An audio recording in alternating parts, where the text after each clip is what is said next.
তুই নিজের অপরাধের সীমা ছাড়িয়ে গেছিস। তোর সীমাহীন পাপই হবে তোর অকাল মৃত্যুর কারণ। মৃত্যুকে তুই আজ ভালোবাসা স্নেহ দিয়ে রথে করে নিয়ে যাচ্ছিস, তার অষ্টম গর্ভের সন্তানের হাতেই হবে তোর মৃত্যু। মৃত্যু? আমার মৃত্যু? দেবকী, তোর অষ্টম সন্তান হবে আমার হত্যাকারী। আমি আর কিছুতেই হতে দেব না। আমি তোকেই হত্যা করব। আয়, আয় বলছি, আয় বলছি, আয় বলছি, আয়। আজকে আমার প্রাণের জন্য তোকে তোর প্রাণ বিসর্জন দিতেই হবে। আয়, আয়। না, না, না, থেমে যাও। দেবকী, বেরো না। আজ আমাদের বিবাহর দিন। আসো দেবকী, আসো। হে বীর বংশ, তুমি নিজের বংশের গৌরব, এই ত্রিভুবনের গৌরব। তুমি নিজের প্রাণের চেয়ে প্রিয় বোনকে হত্যা করে নিজের বীরত্বকে কলঙ্কিত করো না। তোমার মতন দানবীর, শূরবীর, দয়াবান পুরুষের নারী হত্যা শোভা পায় না। চুপ করো বসুদেব। আমি আমার প্রাণের চেয়ে আর কাউকে ভালোবাসি না। চাই ওটা আমার বোন হোক। আমার কাছে আমার প্রাণ সবচেয়ে প্রিয়। না কংসনা, আকাশবাণীর কথা কখনো মিথ্যা হয় না। তোমার মৃত্যুর কারণ দেবকী নয়, দেবকীর অষ্টম গর্ভের সন্তান। আমি বাসুদেব তোমাকে কথা দিলাম, দেবকীর সন্তান জন্ম নেওয়ার সাথে সাথে আমি তোমার হাতে তুলে দেব। প্রস্তাবটা তো ভালোই।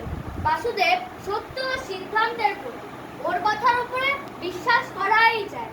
তবে ঠিক আছে, আমি দেবকীকে হত্যা করব না। তবে তোমাদের দুইজনকে আমার কারাগারে বন্দী থাকতে হবে। সেনাপতি, ওদের দুইজনকে নিয়ে যাও। যাও, বন্দি করো। বেরো না।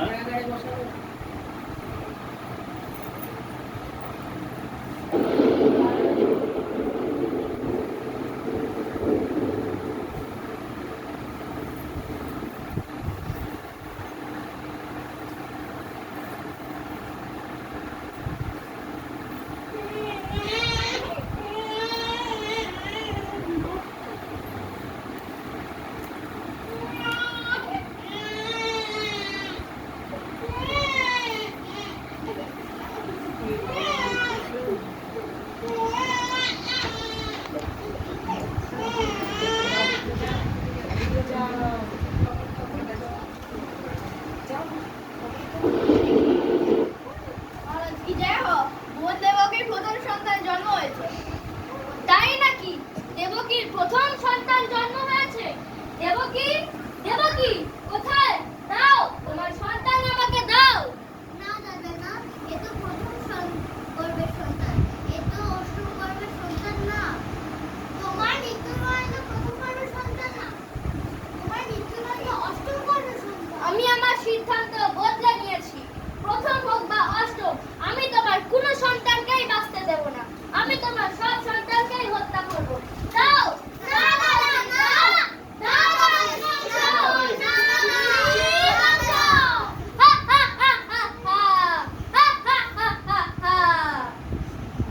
এইভাবে পর পর দেবকী 6টা সন্তানের হত্যা করে কংস। সপ্তম গর্ভে প্রতিষ্ঠান করে স্বয়ং শেষ নাগ, যার জন্মের পূর্বে রোহিণীর গর্ভে সঞ্চারিত করা হয়েছিল বলে দেবকীর সপ্তম গর্ভ প্রসব হয়নি। এবার দেবকী অষ্টম গর্ভে গর্ভবতী।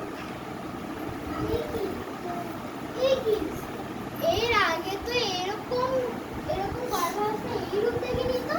যেমন সহস্রের সূর্যের তেজ যেন দেবকীর প্রত্যেকটা অঙ্গ থেকে বিচ্ছুরিত হচ্ছে। আমি বুঝতে পারছি সেই মহান একবার জন্ম হতে চলেছে, যার হাত থেকে এই সমস্ত পৃথিবী এই পাপাচারীর হাত থেকে মুক্তি পাবে। দেবকী, ও দেবকী, সময় হয়েছে মহান একবার জন্ম নেব, যার হাত থেকে এই পৃথিবী পাপাচারীর হাত থেকে মুক্তি পাবে।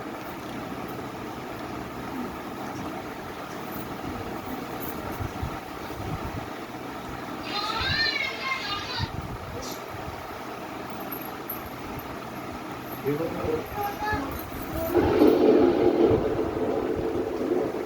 বৎস, তোমাদের হাজার হাজার বছরের তপস্যার ফলে আমি তোমাদের পুত্র হিসাবে জন্মগ্রহণ করব। আমার জন্ম নেওয়ার সাথে সাথে তুমি আমাকে কোলে নিতে পেরে সেখানে নন্দরাজার পত্নী যশোদা এক কন্যা সন্তানের জন্ম দিয়েছিল। সেখানে আমাকে সেই কন্যা সন্তানকে নিয়ে আসবে। আরিয়ান, না প্রভু।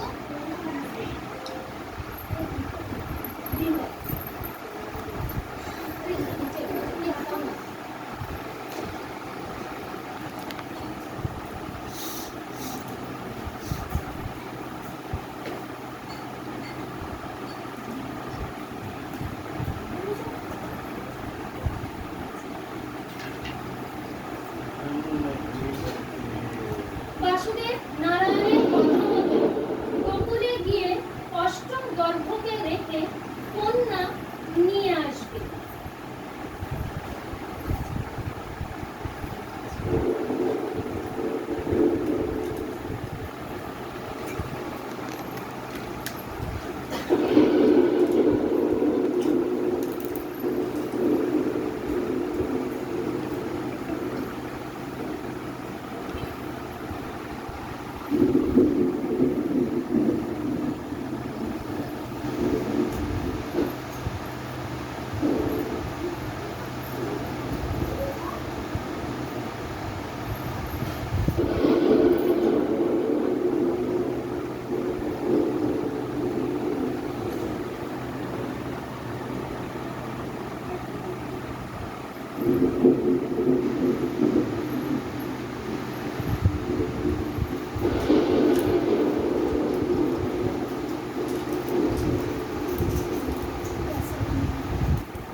দেবকীর অষ্টম গর্ভের সন্তান জন্ম নিয়েছে।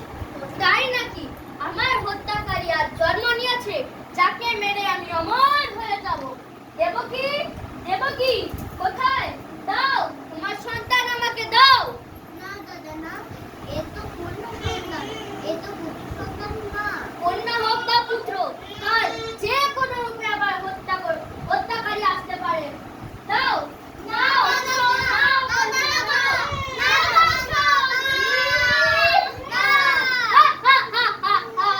আমি আবার হয়ে গেছি, আমার হত্যাকারী আর বেঁচে নেই।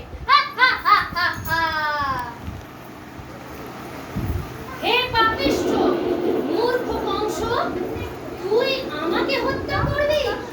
তোকে বধিবে যে গোকুলে বাড়ি ছেছে। না, না, এ হতে পারে না। আমার হত্যাকারীকে আমি হত্যা করেছি, তাও কিভাবে আমার হত্যাকারী বেঁচে থাকতে পারে? না, না, এ হতে পারে না। না। শোনো শোনো, গোকুলে যশোদার পুত্র সন্তান হয়েছে। চলো চলো চলো, সবাই দেখতে যায়। এই যশোদা, দেখি তোমার পুত্র, দেখি। বাহ, কি সুন্দর! বাহ, খুব সুন্দর। আমাকে দাও, তুমি আমাকে দাও।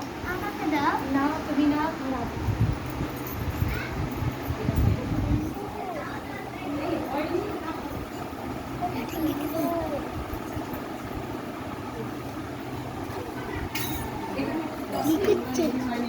একটু সিকোয়েন্স চেঞ্জ আছে।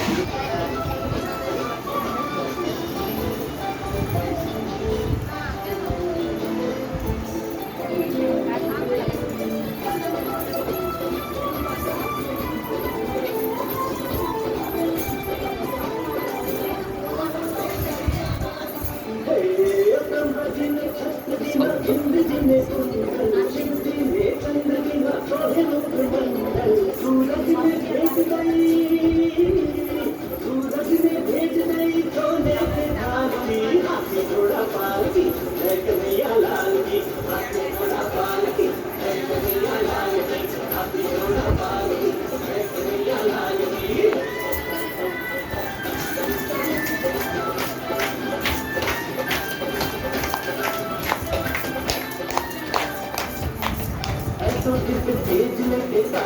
কথা